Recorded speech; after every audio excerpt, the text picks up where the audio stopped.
Good evening. Welcome to South Asia Newsline. I'm Lipakshi Khurana. Here are the top stories we're tracking for you on Tuesday, the 4th of October.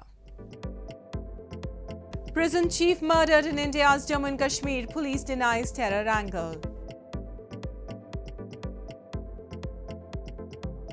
Pakistanis face new struggles to rebuild life in aftermath of floods.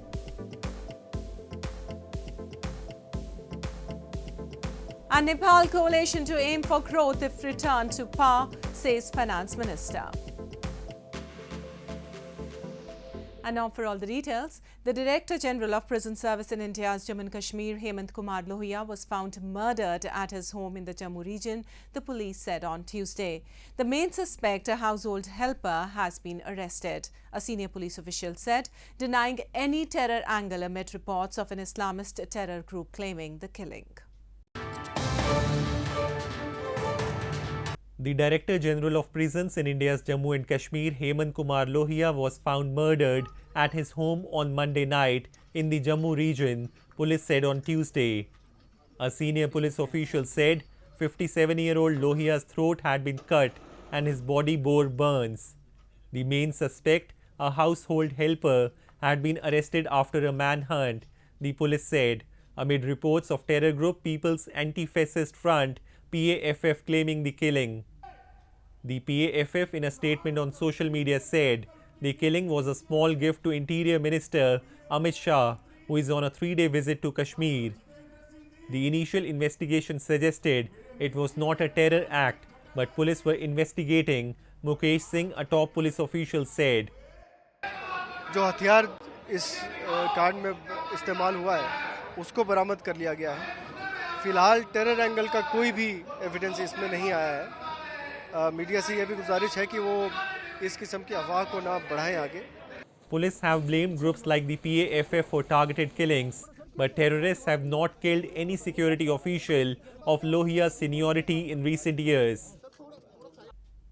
In news from Pakistan, a 65-year-old farmer from Pakistan's Sindh province returned to his home after living in a camp for a month and found out most of his home was destroyed due to the devastating floods that have killed nearly 1,700 across the country.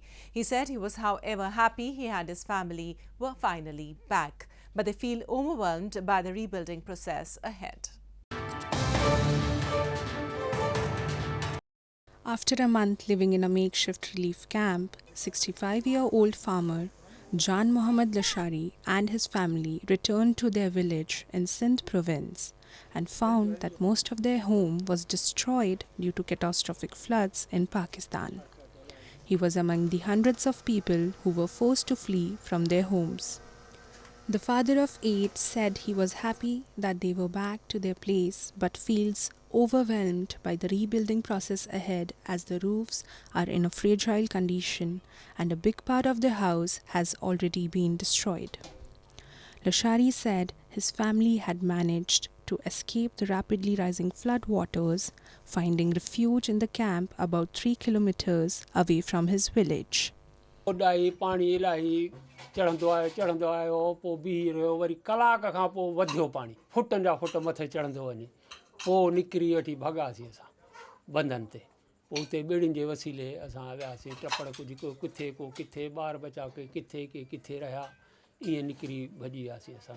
Meanwhile, the United Nations has revised up its humanitarian appeal for Pakistan fivefold to $816 million from $160 million as it seeks to control a surge in waterborne diseases following the country's worst floods in decades. Nearly 1,700 people have been killed in the floods caused by heavy monsoon rains and melting glaciers in a crisis that the Pakistan government and the UN have blamed on climate change.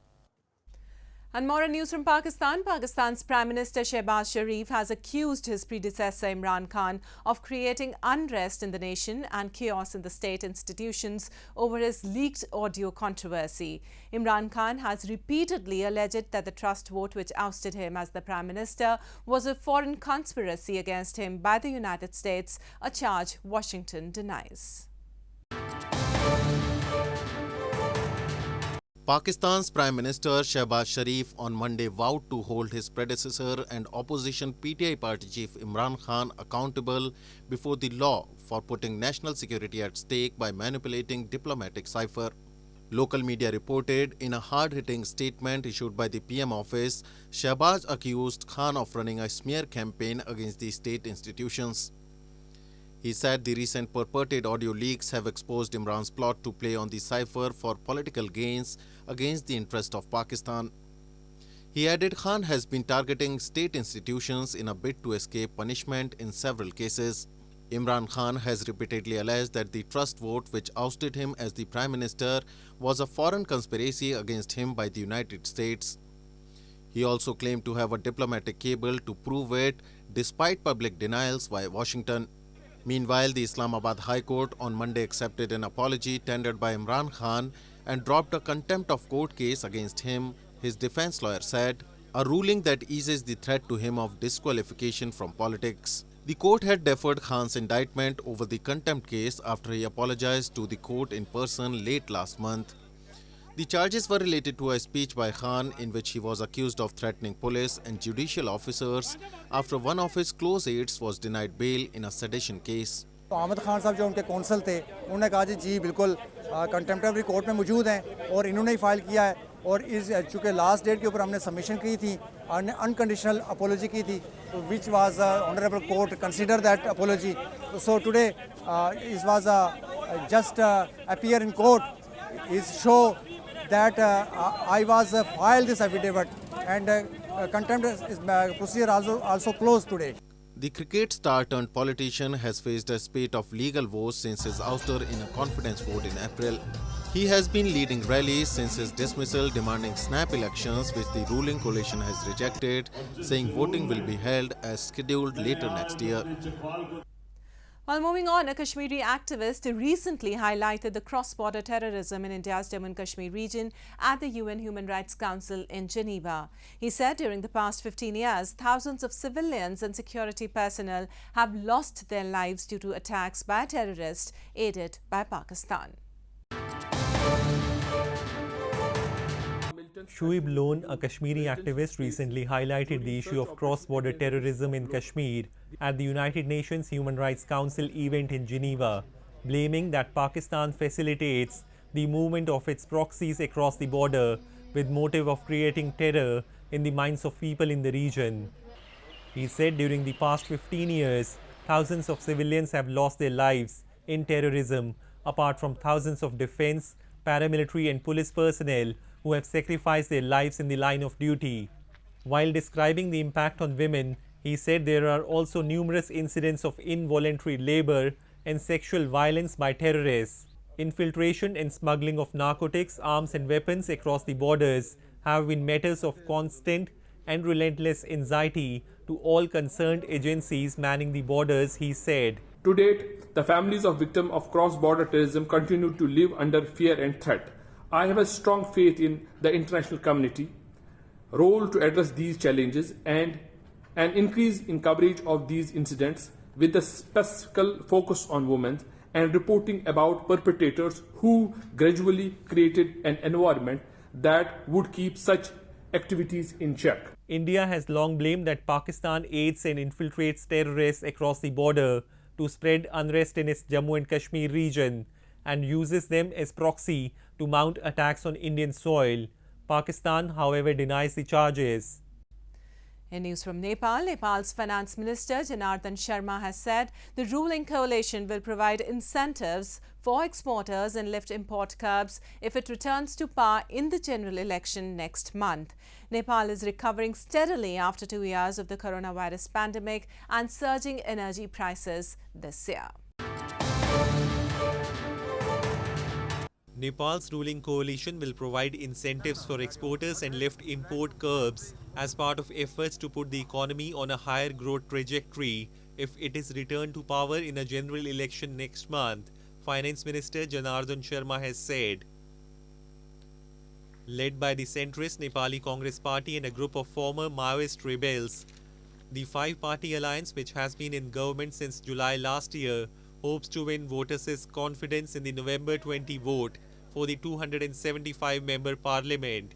Nepal, one of the poorest countries in Asia, wedged between China and India, is recovering steadily after 2 years of the coronavirus pandemic and surging energy prices this year.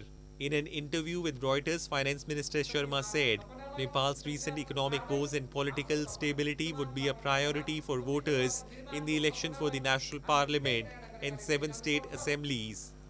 He said the government will focus on export promotion, for which there are immense possibilities, like in hydropower, steel and cement, to narrow the trade deficit rather than limiting imports. He said a ban on the import of cars, liquor and mobile telephones could soon be lifted, as foreign exchange reserves have increased to $9.42 billion now, sufficient to cover imports for 8 months. But critics and opposition parties say the economy is still facing huge problems. The Asian Development Bank said in a report last month, Nepal's economic growth was likely to ease to 4.7% year-on-year this fiscal year, reflecting the tightening of monetary policy and higher inflationary pressures.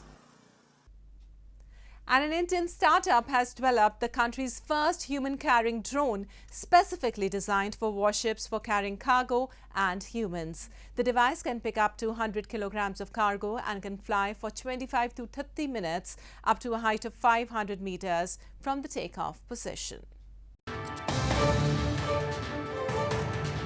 An Indian startup has developed the country's first human-carrying drone specifically designed for warships for carrying cargo and humans. The drone, which uses 16 rotors, has been designed by Pune-based SDE, the Sagar Defence Engineering Company, in close collaboration with the Indian Navy. SDE founder CEO Nikunj Parashar said it can pick up to 100 kgs of cargo and can fly for 25 to 30 minutes to a range of about 20 kilometers up to a height of 500 meters from the takeoff position. The drone also has a ballistic parachute in case of safety failure and can sustain 30 to 40% battery failure. The startup company is looking to expand into commercial usage in the coming 3 to 4 years by launching an urban air mobility vehicle for humans, which will be especially useful in case of carrying out medical emergency operations. And devotees across India on Tuesday offered prayers in temples of Hindu goddess Durga on the auspicious occasion of Navmi, the last day of Navratri festival.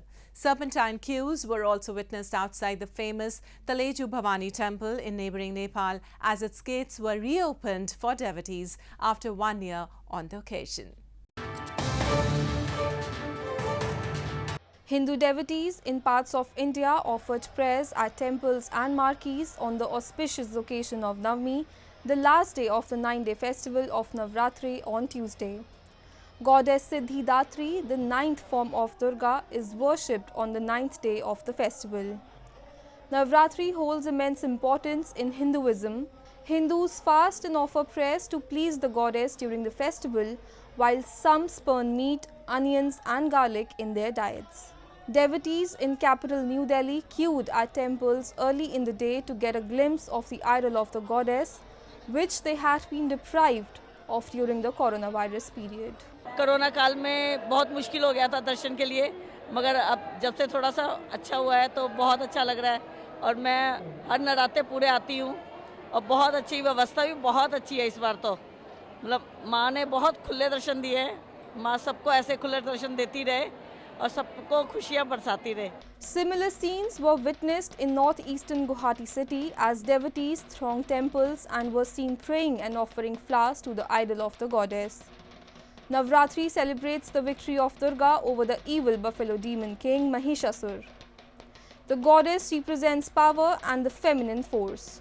It is believed that the goddess Durga descends on earth during this period to rid it of demons and blesses her devotees with happiness and prosperity. The festival culminates with the Shera festival on the 10th day. Meanwhile, in neighbouring Nepal, thousands of devotees stood in queues since hours outside the famous Taleju Bhawani temple as its doors were reopened just for a day after 1 year on the occasion. The queue stretched to all the possible corners and turnings near the Basantpur Darbar square, while goats and buffaloes were sacrificed to please the goddess. The temple is opened only on Mahanavmi, the 9th day of the ongoing Dashain festival. The day of Mahanavmi is also considered as final day to make sacrifices to goddess Durga and her various incarnations during the Shen. Well, that's all we have for you from South Asia this evening. Now our viewers can watch the show on SouthAsiaNewsline.com. You can also visit us on Facebook.com/SAsiaNewsline and follow us on Twitter @SAsiaNewsline. That's all in tonight's edition. We'll see you same time tomorrow. Good night.